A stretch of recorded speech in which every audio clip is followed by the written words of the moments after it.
just tell the truth. Sounds like I'm doing a bit, but I'm literally just telling the truth. I mean, guys, this thing, 25 minutes ago, I was just scrambling around, and I saw this Scottish warrior standing there with his hood up. I said, Drew, do you want to, he goes, I think I'm going to go talk shit to some of the fans. I said, you want to do it on stage? You want to do another podcast real quick? He said, yes. That was literally how he got here. And he did it for you. That's what we're here for. One, it's fun to chat with yourself, and two, I'm all about pleasure in the fans, first and foremost. Yeah. How did you feel about, like, this match had so much build and so much story and so much depth. When that bell rang and you were like, not that it's the only time you'll ever wrestle, because clearly you're not done, but the first match is that first, okay, we're not just talking, this is what it was all leading up to. How did you feel right away about the final product? After the match was done, yeah. Yeah, very, very satisfied. To say that in the back of my mind I was genuinely concerned he was going to injure himself, I wouldn't be lying. Looking at history and you know, having that sour taste for everybody else coming out of it, that's a big investment right there. Personally, I don't care if he gets hurt or not, but that's a big investment right there. So to go through the match after telling such a deep layered story that feels real because it is freaking real, and then to go in and have Seth in there, as much as he drives me up the freaking wall at times, people were clearly invested in the story to the point where I've never heard such a reaction. This isn't the official bracelet, it's nice and safe. I gotta keep it safe from the crazy fans who keep trying to steal it. But for the bracelet and how much it means to the story, how much it obviously means to Punk, how much I get to screw with them with that bracelet, the reactions every time it was on different wrists, to see it all play out was awesome. But no more better than to finish the match, have the bracelet on my wrist, have my foot on Punk's chest, and say, bugger off where you bloody belong. But I was very happy, yes. Yeah, I would imagine. Did you guys love the match? Yeah. And I think it's even cooler and adds to the organic nature of your story when, like, I kind of assumed that at some point, like, you know, let's be honest, somebody made the bracelet and said, oh, this would be a good part in this storyline and stuff.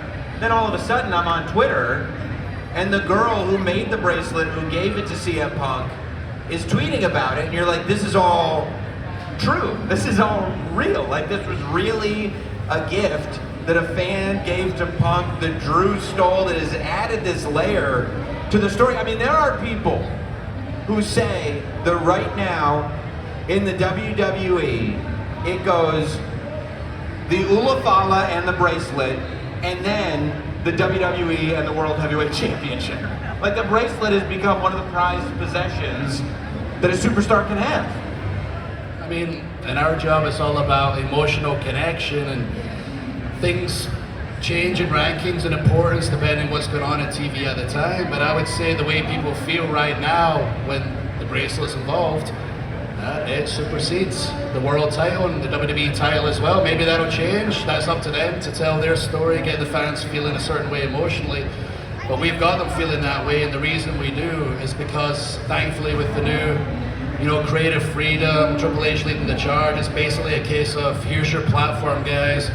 I know y'all don't like each other, but if it is entertaining for the fans, we're gonna let you kind of run free and do your thing, and we have ran more than free. I have unloaded left and right and left and right. I'm surprised he's not been committed the amount of things I've said about him. So maybe he's a little stronger mentally than he used to be, because he's very mentally weak, and he's certainly physically weak. So I give Punk that much credit. Yeah, although you did say that you were surprised at just how stubborn he was. I mean, that is a mental strength to be able to get in there and just take beatings and keep coming and keep coming and keep coming. There is a strength to that. Yeah, I mean, I've said it all along, his heart, his stubbornness, yes, his greatest weapon against somebody like me. But the problem is, I can dish out the beatings all day long, I'll never stop. Last week, you know, he attacked me from behind, managed to get my own belt off of me, and beat me with that thing like pretty violently. Like, you know, as a kid, I never got the belt or anything. I used to tell people the worst feeling I could get from my parents was them saying I'm disappointed, and that was even worse than a belt. I was wrong. I'm sorry to anybody who ever said that, because after feeling a belt last week, that sucks. Oh my goodness, parents, never do that to your kids. That is wrong. But the thing is, I can take it. I had the marks on me, but when someone my size is going to get his retribution, because he's going to get that back, imagine what I'm going to do to Punk when I start whipping him. He's going to turn to dust. Yeah, I mean, it's interesting, right? Because you guys do not appear to have a fondness for each other, but somehow you're kind of joined together. Like, this is a rivalry that hasn't stopped, that is clearly going on to another match. I would imagine multiple additional matches, and we're very close to November. You are approaching about a year attached to CM Punk. If I had told how long was he out for? But if I had told you last summer, next year, your 2024 is going to be all about you and CM Punk, you would have thought I was absolutely crazy. Do you ever think about how sort of surreal the position that you're in is, from an outsider's perspective? Yeah, if I take myself out of my own shoes, step back, even in my own shoes, if you told me that prior to November, I would say there's no way he's ever going to be back in WWE, never mind him and I in a match together. And then also, you know, having the feelings that I have for him from my first run in the company, growing up around him, things I've not touched upon, but he negatively affected my career and life in certain ways when I was a kid. I remember that, and it's well documented. He was a piece of crap. It is a piece of crap, especially back then. So yeah, I could never have imagined it happening, and I also probably knew I'm gonna rough him up the first chance I get, and I did that. And his little tricep fell off the board. So if he wants to keep coming after SummerSlam, I mean, I'm all for it. He said he won't stop. And he'll make sure that I will never be world champion, and I know that's true until he is officially out of WWE. So we're gonna go until one of us is not in the company anymore, at least not in the same brand, it feels like, because I want to be world champion. He's prevented it multiple times. So we're just gonna have to, I don't know, one way or the other, exile the other out of the company.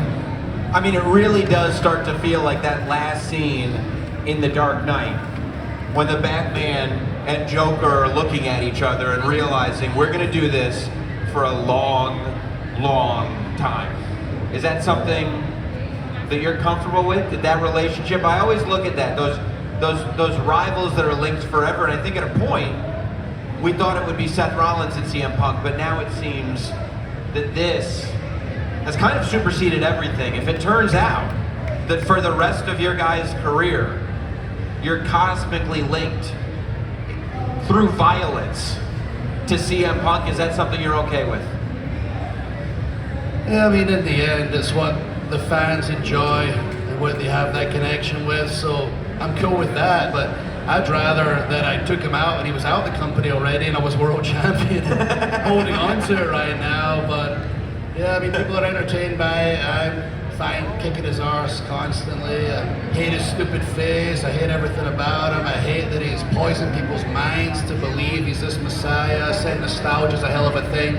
We're still living in the Punk nostalgia era. But watching him up here yesterday, seeing the clips in his little suit, towing the line, giving crappy little answers. Look at that dude. Say a nice thing about Drew. He's the fourth best person to wear a kilt. So, oh man, controversial. You got me there, PG Punk. That hurts as much as the stuff I say about you. Come on. Look at the way he's evolved or devolved. He was the Punk. He was the anti-superstar. He said whatever he wanted back in the day, and I admired that part of him as much as I didn't like him.